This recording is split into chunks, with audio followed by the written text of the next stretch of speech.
immediate response, there was also the imperative of a diplomatic effort to diffuse these heightened tensions and restore peace and tranquility.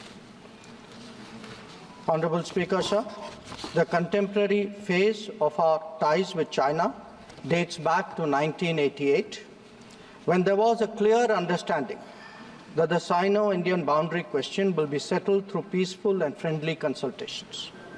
In 1991, the two sides agreed to maintain peace and tranquility in the areas along the LAC, pending a final settlement of the boundary question.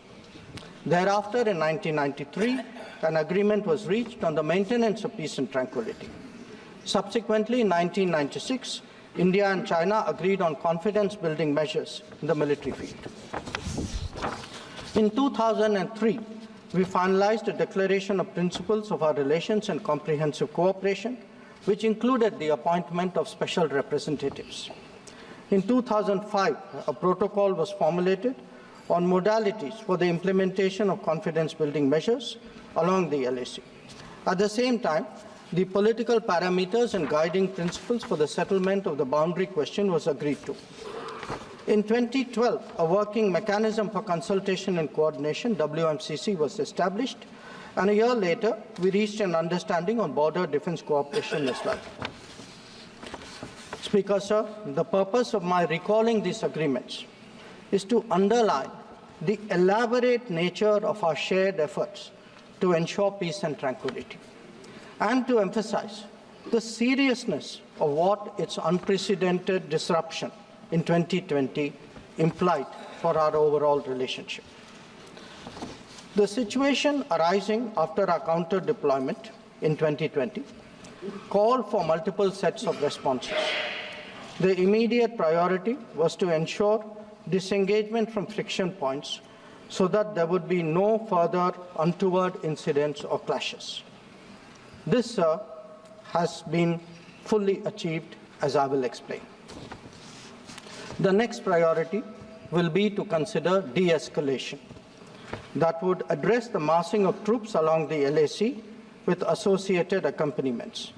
It is also evident that the management of border areas will require further attention in the light of our recent experiences.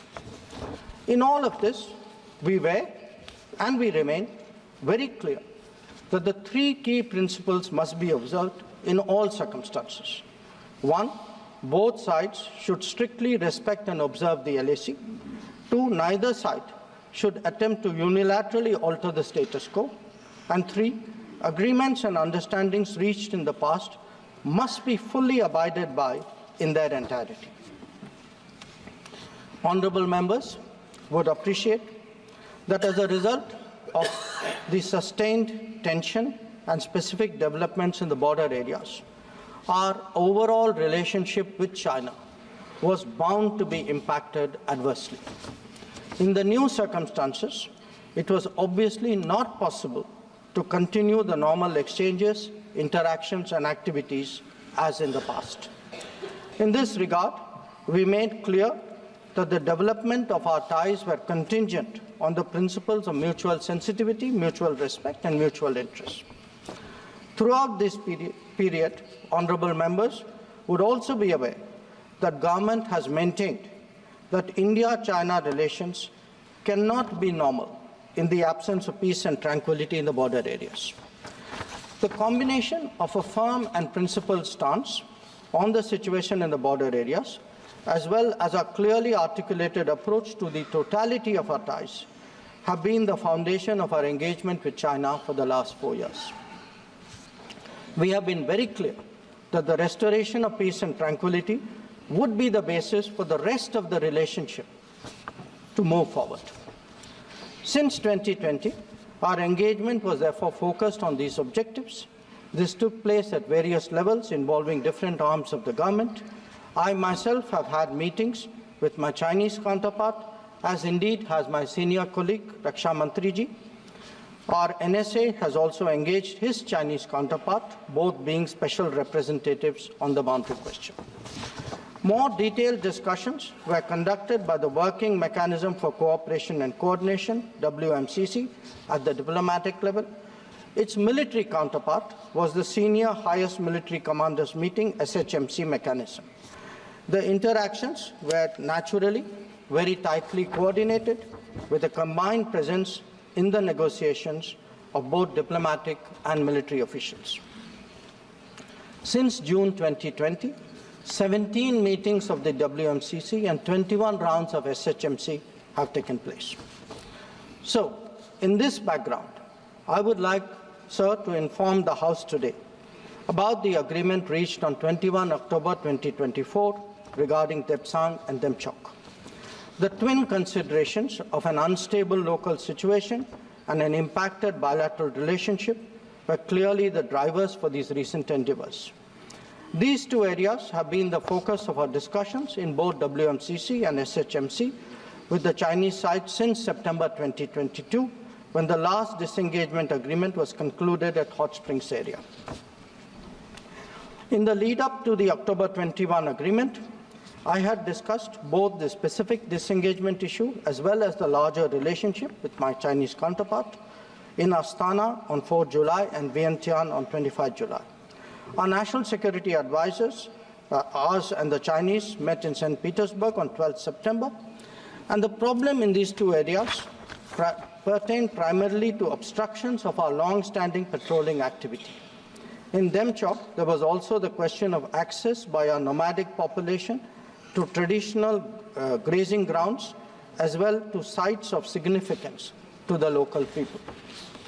As a result of this recent understanding, arrived at, after intensive negotiations, resumption of patrolling to the traditional areas is underway. It was initially tested by sending out patrols for verification of disengagement on the ground and is being followed up by regular activities as per the agreed understanding. Following the October 21 understanding, Prime Minister and President Xi Jinping had a meeting on the sidelines of the BRICS summit in Kazan on October 23. They welcomed the understanding and directed the foreign ministers to meet and stabilize and rebuild the relationship. The special representatives are also to oversee the management of peace and tranquility, besides exploring a fair, reasonable, and mutually acceptable solution to the boundary question. In pursuance of that, I recently held discussions with Foreign Minister Wang Yi again on the sidelines of the G20 summit in Rio de Janeiro on November 18. Raksha Mantriji has also met the Chinese Defense Minister Dong Jun at the ASEAN Defense Minister ADMM Plus meeting in Vientiane on November 20. The two ministers discussed progress on the recent agreement on disengagement, the need to address de-escalation, and the requirement of strengthening confidence-building measures. They agreed on the importance of continuing meetings and consultations at various levels. Sir, the House will remember that on October 21, the House will remember that the October 21 agreement is the latest in the series of an understanding in regard to the resolution of the situation at various friction points in eastern Ladakh. In the aftermath of the events in May-June 2020 and the initial disengagement in Galwan Valley in July 2020, there was a foreign ministers meeting in Moscow in September, 10 September 2020. The government's position at that time was that the immediate task was to ensure comprehensive disengagement of troops in all the friction areas. It was emphasized that the large concentration of troops along the LAC was not in accordance with the 1993 and 1996 agreements. The Indian side, it was made clear, would not countenance any attempts to change the status quo unilaterally. We also expected that all agreements and protocols pertaining to the management of the border areas would be scrupulously followed. Sir, through you, I would like to inform the House that disengagement has been achieved in full in eastern Ladakh through a step-by-step process, culminating in Depsang and Demchok. With the task of disengagement completed, it is now our expectation that discussions would commence with regard to the remaining issues that we have placed on the agenda. For the benefit of honourable members, I would also flag to your attention previous positions articulated by the government in Parliament on this issue. On 15th of September 2020, Raksha Mantriji had made a detailed statement on Chinese attempts to transgress the LAC and the appropriate response given by our armed forces. On the 11th of February 2021, Raksha Mantri had again briefed the House about our disengagement agreement in the north and south banks of the Pangong Lake. Thereafter, in August of 2021, a third phase of disengagement took place in the area of Gogra, whereby troops would henceforth be in their respective bases. The next step took place in September 2022, pertaining to the Hot Springs area. Again, forward deployments ceased in a phased, coordinated and verified manner, resulting in the return of troops to their respective areas. The most recent agreement, the October 21 agreement, comes in the wake of the earlier ones. It completes the first phase of what we had agreed to in Moscow in September 2020. As members are aware, there is a long history of frictions, transgressions and face-offs in several sectors of the India-China border. This goes back to Barahoti from 1954, to Longju in 1959, to Sumdurongchu from 1986-1995, and Depsang in 2013, amongst others. In the past, earlier governments have agreed to a range of steps to diffuse situations that have arisen at different times, including offers on our side to create demilitarized zones, limited non-patrolling zones, relocation or withdrawal of posts, disengagement of troops, and dismantlement of structures. Different locations have seen different solutions being examined.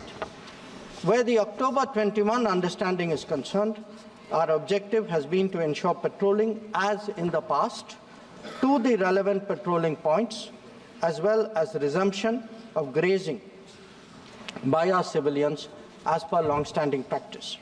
This is indeed what we have agreed upon in regard to Depsang and Demchok.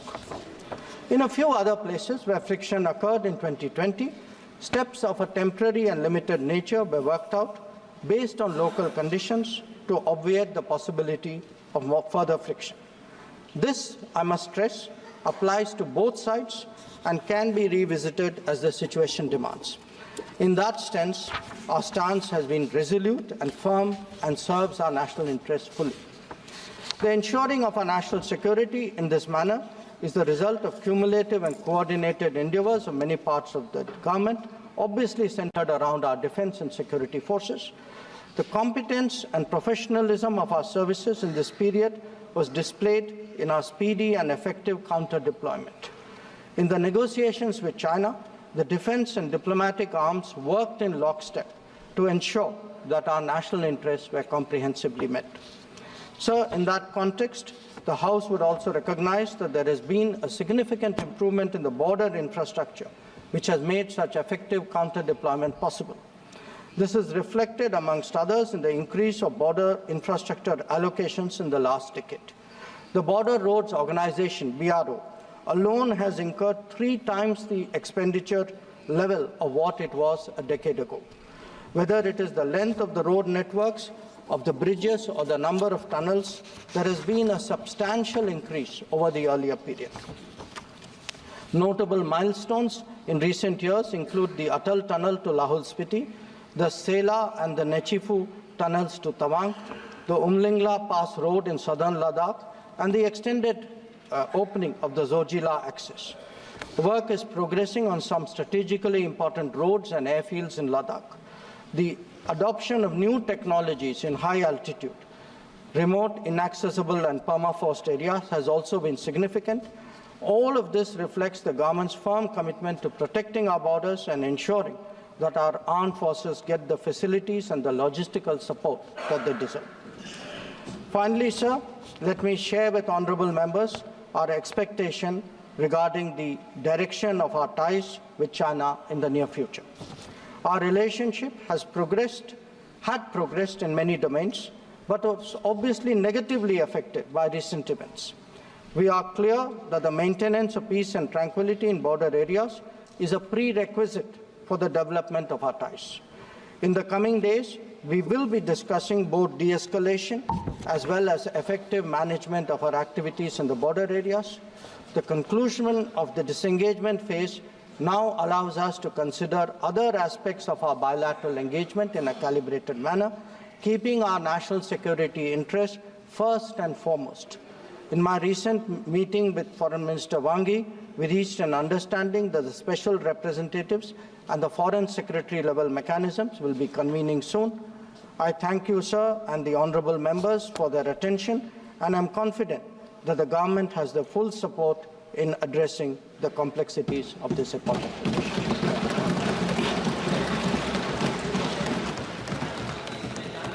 इसमें discussion नहीं होता है। Number 14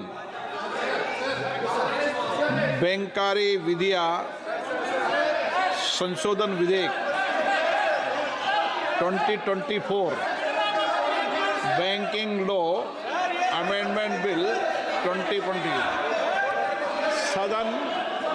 सदन नियमों प्रक्रियाओं से चलता है और नियम प्रक्रिया में हमारे लोकसभा में ये है कि स्टेटमेंट के बाद कोई भी सप्लीमेंट्री प्रश्न नहीं पूछा जाता। इधर नियम ये आपके कानून बनाए हुए हैं, संसद के बनाए हुए कानून हैं। Honourable finance minister.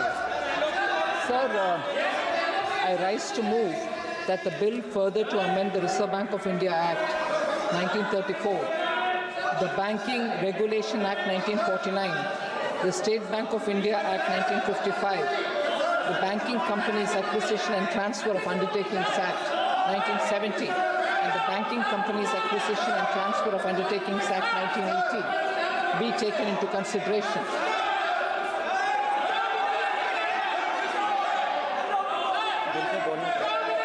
आप कुछ बोलना चाहते हैं?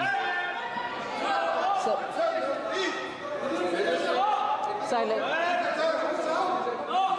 I'll reply, sir.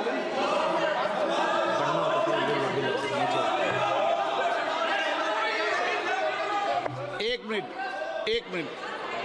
Rule 372 Lok Sabha में किसी भी विषय पर अध्यक्ष की सहमति से मंत्री द्वारा वक्तव्य दिया जा सकेगा, किंतु जिस समय वक्तव्य दिया जाएगा कोई प्रश्न नहीं पूछा जाएगा। The rules.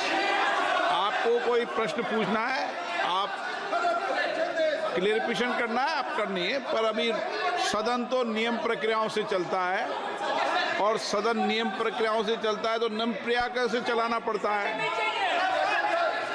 Okay, honourable finance minister. Notice दे दे, आप नोटिस दे दीजिए, मैं देख लूंगा उसको। Sir,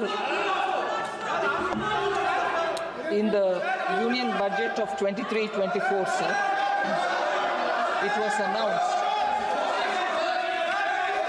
and I had read it. I like to quote, sir, to improve bank governance and enhance investors' protection. Certain amendments to the Banking Regulation Act, the Banking Companies Act, and the Reserve Bank of India Act are proposed, unquote, sir. So in order to achieve the same, amendments to the following acts are being proposed through the banking laws. So बोलिए कौन सा rules है, बताइए rules. Rule number करो sir. शक्तरन call sir, mike दे दो sir. शक्तरन call mike sir practice and procedures of the parliament. शक्तरन call sir 155 page number, leader of opposition. No call sir, the process of parliamentary government is based on rule की किताब mutual number बताइए। Forbearance between the opposition and the sir, a total of 19 amendments are being discussed here. Reserve Bank of India Act 1934, there is one amendment which is proposed. Banking Regulation Act 1949 has 12 amendments proposed. State Bank of India Act 1955 has 2 amendments. Banking Companies and Acquisition Transfer of Undertaking Act 1970 has 2 amendments. And Banking Companies Acquisition and Transfer of Undertaking Act 1978 have 2 amendments. So of the 19 amendments that we are talking about, we are proposing through the Banking Laws Amendment Bill the 19 amendments to be brought in, and of that, I would like to highlight 7 of the highlights of the 19 amendments. So these amendments to the Banking Amendments Bill of 2024 are being introduced now.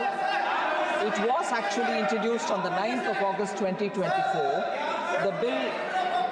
The proposed bill, sir, seeks to improve on governance standards, provide consistency in reporting by banks to the Reserve Bank of India, ensure better protection for depositors and also for investors, improve audit quality in public sector banks, and also to increase the tenure of directors other than the chairperson and whole-time directors in cooperative banks. So in specific, if I have to highlight the 7 of the 19 amendments that are being brought in now, I will, in a sequence, talk about amendments to the Banking Regulation Act, sir. The first one in the Banking Regulation Act is to allow up to 4 nominees. So this includes provisions for simultaneous and successive nominations, offering of greater flexibility and convenience for depositors and their legal heirs, especially concerning deposits, articles in safe custody, and also of safety lockers. So that is the first of the 7 amendments that I'd like to highlight. 19 amendments in total, but I'm highlighting 7. Of the 7, this is the first one. The second that I'd like to highlight, sir, is again amendment to the banking regulation, sir, which actually revises the reporting dates for the submission of statutory reports by banks to the Reserve Bank of India from reporting every Friday, to the last day of the fortnight, month, or the quarter. So this change will ensure consistency in reporting, sir, and that will make it easier for even those who want to observe the Indian economy or the way in which banks follow statutory reporting.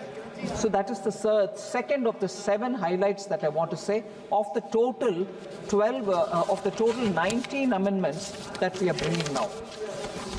So then the third of the amendments to the Banking Regulation Act is extending the tenure of the directors, excluding those of the chairman and the whole-time directors in cooperative banks from 8 years to 10 years. So then the 4th amendment to the Banking Regulation Act, there are 12 amendments only to the Banking Regulation Act, but I'm highlighting some of them. So the 4th one is the amendment to Section 5 of the Banking Regulation Act 1949, which will redefine substantial interest. The expression substantial interest is getting redefined. The threshold for shareholding of a substantial interest will be increased from 5 lakh rupees to 2 crore rupees, reflecting the present value as the same as was last fixed in 1968.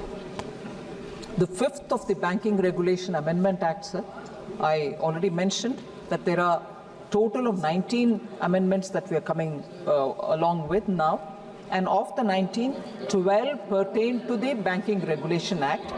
So the 5th one is amendment to subsection 3 of the section 16 of the Banking Regulation Act to allow a director of a central cooperative bank to serve on the board of a state cooperative bank. Normally, sir, in bank, when you appoint directors, they can hold the position of a director only in one institution and not in more. However, the cooperative bank structure, unless a person is elected to one layer of the cooperative, they can't get into the next layer, and as a result, they will necessarily have to hold position in more than one place. So we're making the Banking Regulation Act consistent with that provision so that they are in alignment with the cooperatives that are in banking area. Obviously, I would like to mention for clarification's sake through you, sir, to the Honorable House, that when we are touching matters related to cooperative acts, I think that's very important for me to clarify right at the beginning, that it is only the banking aspects of cooperatives, those cooperatives which are functioning as bank as well, only in their banking activity are these amendments going to come into play once the House passes it. The other activities of the cooperatives, like primary agriculture society, cooperative society, and so on, we have nothing at all to do with these amendments. They are cooperative activities, but we're looking at the banking activities. So, amendment to subsection C3 of the 16th, section 16 is for allowing a director in the Central Cooperative Bank to serve on the board of a state cooperative bank as well. Sir, the State Bank of India Act has 2 amendments. Of that, one of which I like to highlight here as an opening remark is amendment to section 41 of the State Bank of India Act 1955 and the section 10 of the Banking Companies Acquisition and Transfer Undertakings 1980 Act will provide public sector banks with the discretion in determining the remuneration of auditors. This measure aims to improve the quality of audits by giving banks the opportunity to attract the best talent in the market and aligning compensation with the financial capacity of the banks. So these are the proposed amendments. I've highlighted some of them. There are 19 of them. They pertain to at least 5 of the major acts, which are inclusive of Reserve Bank of India Act, Banking Regulation Act 49, State Bank of India Act 55, Banking Companies Act 1970, Banking Companies Act 78. So with these opening remarks, I submit to you, sir, that these proposed amendments will only strengthen governance in Indian banking sector, besides enhancing consumers and customer convenience with respect to nominations and protection of investors. So with that, sir, I would appeal to you that the discussion can be taken up. Gogoi ji, आप वरिष्ठ सदस्य हैं। जब कोई दूसरा विषय शुरू हो चुका है, बिल जब शुरू हो चुका है, तो बीच में पॉइंट ऑफ ऑर्डर नहीं होता। दूसरा कॉल एंड शब्द कन्वेंशन है, संसद रूल्स रेगुलेशन से चलती है। आप भी तो कन्वेंशन देखते हैं और ये परंपराएं होती है, वो मानते हैं। 1 minute, sir. 1 minute, sir. 1 minute, sir. This I agree with you. Call शब्द मैंने Yes, sir. कहा This is not the issue. परंपराएं This- और परंपराएं अध्यक्ष के ऊपर निर्भर करती है। परंपराएं अच्छी है, उनको हम लागू भी करते हैं। So, sir, Parliament is running through conventions and procedure also. Yes, yes. As per the convention and procedure, leader of opposition has a great role in parliamentary procedure. Prime Minister has a role, like leader of opposition also has a great role. Now, I am quoting only one sentence. No, the leader of opposition is the official spokesperson of the minority or minorities, and to that, and he seriously watches any encroachment on their rights. His task, though not so difficult as that of Prime Minister, is of sufficiently great public importance because he has maintained a team, basically a shadow cabinet, ready to take over administration. In performing his duties and obligations, the leader of the opposition has to take into account not only in whenever this parliament, sir, you are also a member of the parliament, sir, honorable speaker. When you are also speaker, whenever LOP, I saw that when Sushma Swaraj was the LOP, whenever she stands for a minute, that point of time, a speaker has to allow. This is a custom. Now, we don't want to argue with the government. China, everybody is interested. Entire India alliance, entire opposition is interested for it. The LOP want to give a suggestion. What? Stopping you, sir, giving a suggestion from LOP. That's a constitutional body. Call शब्द आप भी पढ़ दो। Sir, speaker sir, जितनी बातें कही वेणुगोपाल जी ने सहमत हूं सर। कॉल एंड सगधर ने लिखा सर, नीचे एक लास्ट में क्या लिखा हो पढ़ दो। नहीं, ये केवल मैं पढ़ देता हूं सर। दो ही में क्रिटिसाइज द गवर्नमेंट, ये सभी लोगों को जानने वाली बात है। दो ही में criticise the government vehemently on the floor of the house and outside in his country, but when abroad he should eschew party politics. ये क्या करते हैं सर? ये विदेश जब जाते हैं तो भारत सरकार को क्रिटिसाइज करते हैं। ये कॉल एंड सगदर है सर, ये कॉल एंड सगदर है। कैसा लीडर ऑफ द अपोजिशन है ये सर? कैसा लीडर ऑफ द अपोजिशन है? No comments. प्लीज सदन के नेता और प्रतिपक्ष के नेता पर टिप्पणी करने से बचना चाहिए। मैंने कह दिया सदन के नेता पर और प्रतिपक्ष के नेता पर टिप्पणी करने से बचना चाहिए। सबको कहा है मैंने, इधर भी कहा है उधर भी कहा है। ये हमारी मर्यादा रहनी चाहिए सदन के नेता के प्रति बोलते समय भी और प्रतिपक्ष के नेता के प्रति भी बोलते समय। गौरव गोगोई जी,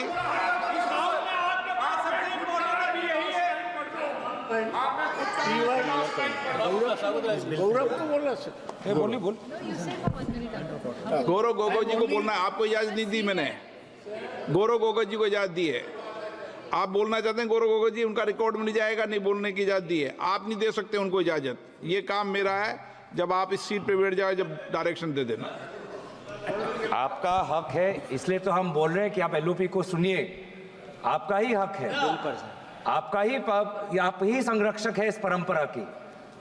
और इस महान परंपरा की जो आप संवाद की बात करते हैं, जो शब्द की बात आप उच्चारण बार बार करते हैं, उस संवाद के का ही हम आपसे आग्रह कर रहे हैं कि एलओपी को बोलने दीजिए। बैंकिंग में बोलिए, आप ही की बात आपको हम सुना रहे हैं। बैंकिंग में बोलना है आपको, आपके ही बात हम बोल रहे हैं सर। बैंकिंग में बोलना आपका ही हक है और आपने अभी अनुमति दिया, उसके लिए मैं आपका शुक्रिया अदा करता हूं। जैसे कि आदरणीय वित्त मंत्री ने कहा कि ये बैंकिंग का जो ये बिल है, ये बैंकिंग गवर्नेंस और इन्वेस्टर प्रोटेक्शन के संदर्भ में लाया गया है और ये कुछ अहम एक्ट की संशोधन करता है। कौन से वो अहम एक्ट है? Reserve bank of India act 1934, banking regulation act 1945, state bank of India act 1955, banking companies act 1970। Sir, मैं ये कानूनों का उच्चारण इसलिए कर रहा हूं क्योंकि जब मैं बाद में इन कानूनों का जिक्र करूंगा तो ये मुझे कहा ना जाए कि मैं विषय के बाहर चला गया। मैं इन कानूनों के संदर्भ में banking regulation act, SBI act, banking companies act, RBI act और जो ऑब्जेक्ट्स कहा गया है कि बैंक गवर्नेंस इंप्रूव हो, इसी में ही मैं अपने सारे बातों को रखना चाहूंगा। तो मैं, ये डिस्क्लेमर है सर, देर है, बाद में हमको बोला ना जाए। तो सर, जैसे कि आदरणीय मंत्री महोदया ने कहा कि ये कुछ बिल संशोधन लाना चाहती है, वो क्या है कि increasing the threshold for share holding of beneficial interest by an individual, nomination, increasing that to 4%, including provisions for simultaneous and successive nominations, e-services for depositors and their nominees, particularly regarding deposits, articles in safe custody, safety lockers, and to provide for the transfer of unclaimed dividends, share and interest and redemption of bonds to the Investor Education and Protection Fund. आदरणीय अध्यक्ष महोदय, यहाँ तक तो सब ठीक है। चाहे वो फोर्टनाइट का कैश रिजर्व लाना चाहते हैं, डायरेक्टर्स की टेन्योर में थोड़ा सुधार लाना चाहते हैं, प्रोहिबिशन ऑफ कॉमन डायरेक्टर्स लाना चाहते हैं, सब्सटैंशियल इंटरेस्ट बढ़ाना चाहते हैं, यहाँ तक तो ठीक है सर। लेकिन सर, ये सारा जो बैंकिंग सिस्टम है वर्तमान के देश के आर्थिक जो हमारी स्थिति है उसके साथ जुड़ा हुआ है। और इस आर्थिक स्थिति में जो आज हम हैं उसकी क्रोनोलॉजी पहले हमें समझनी पड़ेगी, क्योंकि ये बैंकिंग कानूनों को अगर हम सिर्फ आइसोलेशन में देखें तो कहीं ना कहीं आज 4-5 दिन के बाद सदन में दोबारा चर्चा हो रही है, पूरा देश देख रहा है, आपको भी देख रहा है, हमें भी देख रहा है। तो देश चाहता है कि सारे जो मूल मुद्दे हैं उन मूल मुद्दों का उच्चारण हो, विचार हो, विमर्श हो, सत्ता पक्ष अपनी बात रखे, विपक्ष अपनी बात रखे। तो इस कानून के संदर्भ में है, तो अगर कानून के संदर्भ में हमने अगर समझना है तो आर्थिक जो स्थिति का जो ढांचा आज यहां वर्तमान की सरकार ने जो तोड़ दिया है, वो तोड़ को हमें समझना पड़ेगा, जिसकी शुरुआत आज से लगभग 8 साल पहले हुई, 8 नवंबर 2016, जब रातों रात एक सिद्धांत आया कि 100 और 500 और 1000 के नोट गायब। और उस समय देश ने देखा कि देश के प्रधान सेवक आए और क्या कहा, घर में शादी है लेकिन पैसे नहीं है। मजाक उड़ाया उन्होंने, मजाक उड़ाया उन आंसुओं का जिनके रातों रात जिन्होंने जितना पैसा उन्होंने जमा करके रखा था बैंक में जो जमा करके रखा था, बैंक से निकाल के जो रखा था, वो 500 गायब, वो 1000 गायब। और मोदी जी ऐसे ऐसे दिखा रहे हमें, शादी है घर में पैसे नहीं, ऐसे ऐसे दिखा रहे। अभी 2024 में मंगलसूत्र की बात की ना, कि 2024 के चुनाव के प्रचार में मंगलसूत्र की बात की। क्या आपको पता है कि उस समय आपके इस कानून के कारण, नोटबंदी के कानून के कारण, कितने महिलाओं ने अपना मंगलसूत्र गिरवी रख दिया ताकि वो अपनी बच्ची का शादी कर पाए? तब आपको मंगलसूत्र की याद नहीं आई? 8 साल हो गए, 8 साल हो गए। क्या हासिल किया मुझे बताएं, क्या हासिल किया मुझे बताएं। मुझे बताएं कि आज आपने कहा अलग अलग समय पे अलग अलग तर्क, अलग अलग समय पे अलग अलग तर्क। पहले तर्क आया कि इससे कानूनी स्थिति अच्छी होगी, जम्मू कश्मीर में लॉ एंड ऑर्डर में सुधार आएगा। आज देखिए जम्मू कश्मीर में क्या लॉ एंड ऑर्डर में सुधार आया? पूछिए, पूछिए उन साथियों, कृपया जो पिछले सालों में अपने दल के पंचायतों की हत्या हुई, उनकी शहादत का तो आप मजाक मत उड़ाइए। आपके ही दलों के पंचायतों पर, आपके ही दलों के पंचायत नेताओं पर काइंडली एड्रेस द सीमा के उस पार से लोग आके उनकी हत्या की, उनको तो मत भूलिए, हमें तो याद है। Honourable member is requested to address the chair, kindly address the chair. फिर क्या कहते हैं कि नोटबंदी लाया डिजिटल करने के लिए। प्रधानमंत्री का ऐड भी आया पेटीएम के साथ, और कितना डिजिटल हुआ? 8 साल में कितना डिजिटल हुआ? 2016 में आरबीआई का डेटा पढ़ देता हूं मैं, आरबीआई का डेटा पढ़ देता हूं। आरबीआई खुद कहता है कि 2022-23 में जितना cash percentage of GDP public के साथ है, वो 2015-16 से कई ज्यादा है। मतलब जितना कैश लोगों के पास 2015 में था डिमोनेटाइजेशन से पहले, उससे बहुत ज्यादा कैश आज लोगों के हाथ में है, लगभग जीडीपी का 12%। तो कोई डिजिटल नहीं हुआ, लोग आज भी कैश पर निर्भर है, लोग आज भी कैश पर निर्भर है। उसके बाद आपने क्या किया? आदरणीय मंत्री यहां पे थे, विदेश मंत्री, बहुत अच्छी बातें की। उन्होंने कहा कि चीन के साथ जब से इस सरहद पर ये हमारे जवानों ने शहादत दी, तो हमारा रिश्ता चीन के साथ पहले जैसा नहीं है। It is not normal, not normal. मैं चाहता हूं इस सरकार के दाएं हाथ को पता नहीं कि बाएं हाथ क्या कर रहा है।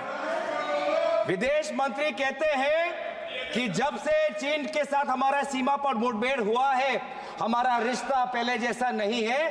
पीछे कॉमर्स मंत्री बैठे हैं, चीन से और आयात और बढ़ के आ गया है, चीन से और हम इंपोर्ट कर रहे हैं, चीन से और हम इंपोर्ट कर रहे हैं। ट्रेड डेफिसिट चीन के साथ बढ़ा है, ये है आपका प्रमाण। बड़ी बड़ी बातें कहते हैं कि चीन के साथ हमने लाल आंख दिखाए। क्या लाल आंख दिखाए? आप तो चीनी लोगों को और वीजा देना चाहते हैं, चीन से और आप इंपोर्ट करना चाहते हैं, ये आप लाल आंख दिखा रहे हैं। आप बैठिएगा। फिर क्या आया? इलेक्टोरल बॉन्ड आया। आप बैठिएगा। इलेक्टोरल बॉन्ड कुछ नहीं, काइंडली रिस्ट्रिक्ट एक्सटॉर्शन को कानूनी दर्जा देने का एक कानून, ये electoral bond. Be seated sir. Electoral bond, please be restricted to the bill. Yes, I am on RBI. Restricted to the bill. आपको पता है सभापति महोदय, Kindly discuss about the bill. RBI के डेप्यूटी गवर्नर्स ने खुद इलेक्टोरल बॉन्ड का विरोध किया, उसके बावजूद भी सरकार ने एसबीआई पर दबाव लगाकर इलेक्टोरल बॉन्ड निकाला। इसलिए मैं जिक्र कर रहा हूं। और फिर सुप्रीम कोर्ट ने खुद बोला कि ये इलेक्टोरल बॉन्ड नाजायज है। लेकिन इस समय मैं नाम नहीं लेना चाहूंगा, वो हमारे बीच नहीं, लेकिन आपके कितने सारे लोगों ने, कितने सारे मंत्रियों ने उस इलेक्टोरल बॉन्ड जो गैर संवैधानिक था, लोगों से सच छुपाने का था और कंपनियों को सीबीआई इनकम टैक्स का डर दिखा के उनसे पैसे वसूल करने का ये जो स्कीम था, उसकी बचाव, उसकी रक्षा आपकी सरकार के मंत्रियों ने की थी। ये है सागर। क्रोनोलॉजी आपको बहुत पसंद है तो क्रोनोलॉजी समझा रहा हूं। माफ करना, थोड़ा 2016 से 2020 के चीन पे आ गया और फिर थोड़ा 2000 से पहले भी चले जाता हूं। उस समय के गुजरात के मुख्यमंत्री कहते थे कि जब यूएस डॉलर के ताल्लुक में इंडिया की करेंसी दुर्बल होती है तो सरकार और कमजोर होता है। ये कहा था कि रुपए और डॉलर के बीच में जब कंपैरिजन होता है, रुपये जितना दुर्बल होता है, जितना कमजोर होता है, देश उतना कमजोर होता है। क्या आपको पता है 84.97 रुपीस का एक डॉलर बन चुका है। सबसे कमजोर डॉलर के तुलना में सबसे कमजोर आज हमारा भारतीय रुपये है। ये क्यों कह रहा हूं? क्योंकि आरबीआई का ये जिम्मेवारी बनता है, आरबीआई का जिम्मेवारी बनता है। ये क्यों कह रहा हूं कि ये बिल जो ये लाए हैं, ये बिल